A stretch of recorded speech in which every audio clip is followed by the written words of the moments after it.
কর না, তোমার বাপে তো এই দেশে সাধারণ ক্ষমায় সবেরে মাফ করিয়ে দিয়ে গেছিল। বঙ্গবন্ধু বলছিল যে আমি কার বিচার করব, আমার বয়স তো 60-65 হয়েছে, আমি তো জানি আমি কার বিচার করব। এই দেশে তো সবই আমার ভাই, ছেলে, মা, বাপ, তাহলে আমি কার বিচার করব? আমি সাধারণ ক্ষমায় সব মাফ করে দিয়ে গেলাম। তো এই দেশে আওয়ামী লীগ একটা ভুল করছে, রাস্তায় যদি পাদও মারছে তো কইছে এটা জামাত বিএনপি পাদ মারছে। মাত্র দলটা পচাইছে কারা কইতে পারেন?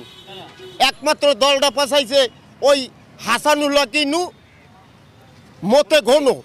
সে প্রায় সে রাজনীতি একজন ব্যক্তি তো রাজনীতি, সে তো রাজনীতিক আর কথা করতে পারবে না এরকম কোনো। তার সে যদি অপরাধ করিয়ে থাকে তার আইনের আওতায় নিয়ে তার বিচার হবে, কিন্তু এর রাজনীতি করতে পারবে না।